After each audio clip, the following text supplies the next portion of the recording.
Abu Uwas Channel.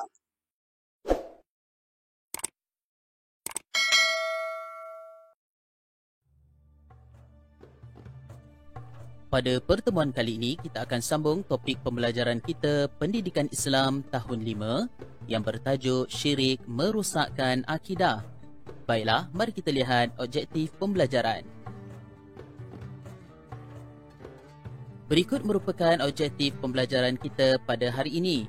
InsyaAllah di akhir pembelajaran, murid-murid akan dapat pertama, mengetahui pengertian syirik serta dalil dari Al-Quran. Kedua, murid-murid dapat memahami hukum perbuatan syirik kepada Allah Subhanahu Wa Taala.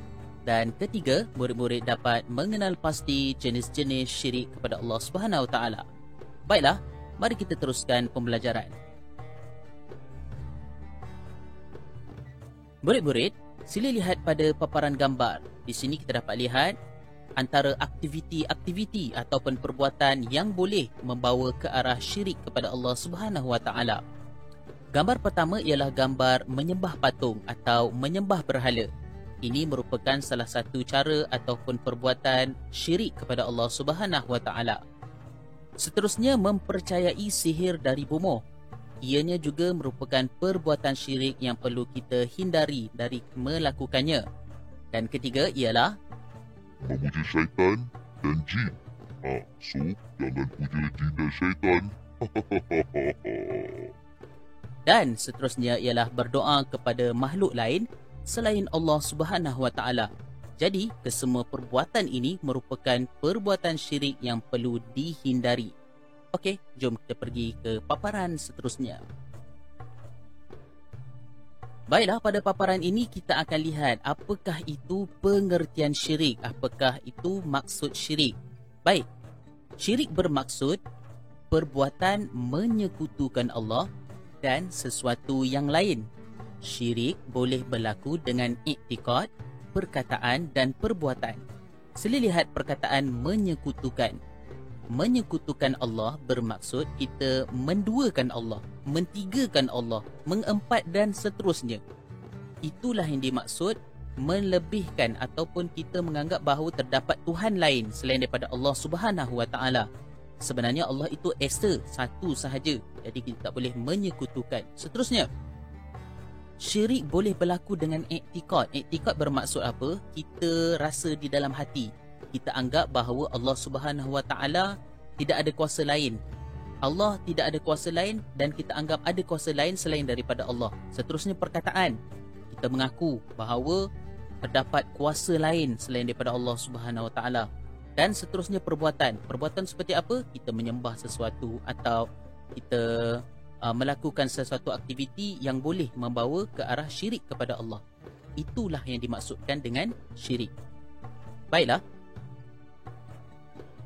Berikut merupakan dalil Al-Quran ataupun bukti bahawa Allah Subhanahu Wa Taala sebut perbuatan syirik itu merupakan perbuatan yang tidak boleh dilakukan sebagai seorang Muslim.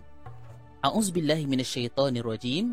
Firman Allah Subhanahu Wa Taala, "Fala taj'alu lillahi andadan wa antum ta'lamun." فَلَا تَجْعَلُوا لِلَّهِ أَنْدَادًا وَأَنْتُمْ تَعْلَمُونَ. Surah Al-Baqarah. Maksudnya, maka janganlah kamu mengadakan sembahan-sembahan lain bagi Allah sedangkan kamu semua mengetahui. Lihat di sini bahawa Allah Subhanahu Wa Taala menyebut jangan, iaitu tidak boleh kita melakukan sembahan-sembahan selain daripada Allah Subhanahu Wa Taala. Baiklah, pada paparan ini kita akan lihat hukum melakukan syirik kepada Allah Subhanahu Wa Taala. Hukumnya adalah apa? Hukum mensyirikkan Allah Subhanahu Wa Taala adalah Haram. Faham tak?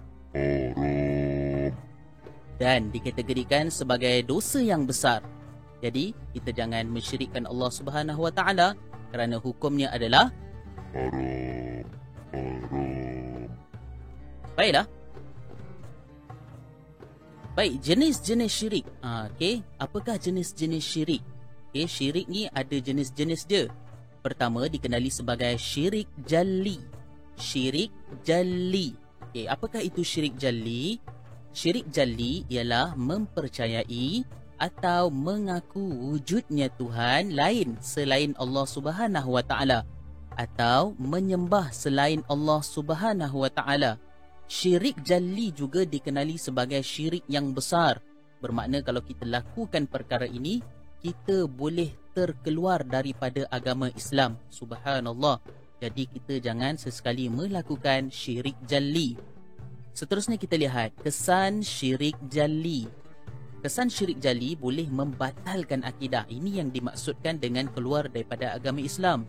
Seterusnya ialah berdosa besar. Kemudian akan dijanjikan dengan seksaan yang pedih oleh Allah Subhanahu Wa Taala, iaitu disumbatkan ke dalam neraka duduk dengan syaitan.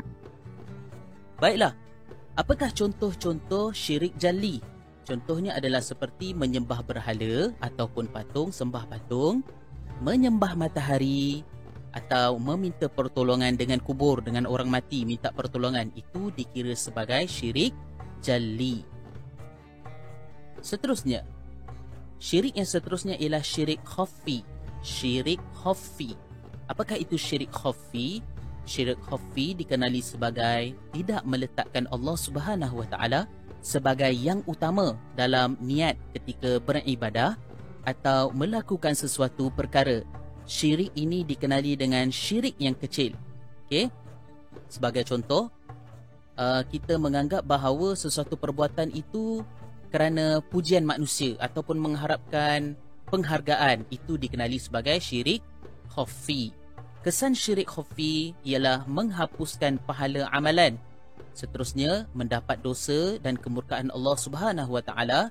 Dan seterusnya, hidup tidak akan tenang sebab mengharapkan pujian. Bila tidak dipuji, rasa sedih. Jadi, itu merupakan salah satu kesan daripada syirik khafi. Seterusnya, apakah contoh bagi syirik khafi? Contoh syirik khafi ialah riya atau bangga diri, iaitu mengharapkan sesuatu kerja yang dilakukan adalah kerana pujian semata-mata. Baiklah, mari kita lihat paparan berikutnya. Pada paparan ini kita akan lihat cara menjauhi syirik. Cara menjauhi syirik, bagaimana kita nak elak daripada melakukan syirik kepada Allah Subhanahu Wa Taala. Pertama, mendalami ilmu agama. Bila kita mendalami ilmu agama, insya-Allah kita tidak akan melakukan perbuatan syirik. Seterusnya, istiqamah berdoa dan beribadah kepada Allah Subhanahu Wa Taala. Dengan berdoa kepada Allah Subhanahu Wa Taala, insya-Allah Allah Subhanahu Wa Taala akan mempermudahkan urusan kita tanpa kita mengharapkan penghargaan ataupun belas ihsan daripada manusia lain. Seterusnya, kita hendaklah melatih diri supaya ikhlas melakukan sesuatu. Jangan mengharapkan kepada penghargaan atau pujian. Ikhlaskan di dalam melakukan setiap amalan. InsyaAllah kita akan menjauhi daripada sifat syirik kepada Allah Subhanahu Wa Taala. Berikutnya ialah mentaati perintah Allah dan Rasul. Apabila kita taat pada perintah Allah dan Rasul, secara automatik kita akan menjauhi perkara-perkara yang membawa ke arah syirik kepada Allah Subhanahu Wa Taala. Seterusnya ialah menyembunyikan amalan kebajikan, kerana dengan kita menyembunyikan sesuatu amalan kebajikan seperti sedekah atau memberi apa-apa sahaja kebaikan, maka insya-Allah kita dapat melatih diri kita untuk tidak syirik kepada Allah Subhanahu Wa Taala. Seterusnya, menghindarkan rasa hebat di khalayak ramai. Jangan rasa sombong ataupun angkuh apabila kita melakukan sesuatu yang hebat, kerana semuanya adalah milik Allah Subhanahu Wa Taala. Baiklah murid-murid, alhamdulillah kita telah selesai mempelajari berkenaan tentang topik syirik.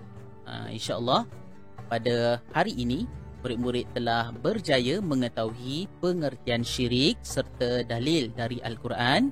Seterusnya, murid-murid telah memahami hukum perbuatan syirik kepada Allah Subhanahu Wa Taala. Dan ketiga, murid-murid dapat mengenal pasti jenis-jenis syirik.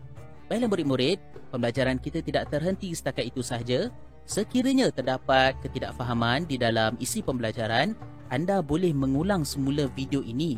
Dan sekiranya tidak faham sesuatu istilah yang ada di dalam video, murid-murid boleh bertemu ataupun berjumpa dengan guru pendidikan Islam. InsyaAllah, murid-murid akan dapat memahami pembelajaran pada pertemuan kali ini. Alhamdulillah, kita sudah sampai ke penghujung pembelajaran. Akhir kata dan harapan dari saya supaya murid-murid dapat mengamalkan ilmu yang telah kita pelajari sebentar tadi. Sampai ketemu lagi pada pembelajaran akan datang. Jangan lupa tekan butang subscribe supaya mudah anda dapat notifikasi video pembelajaran pendidikan Islam. Sekian saja daripada saya, Abu Uwais Channel. Wabillahi taufiq wal hidayah. Assalamualaikum warahmatullahi taala wabarakatuh.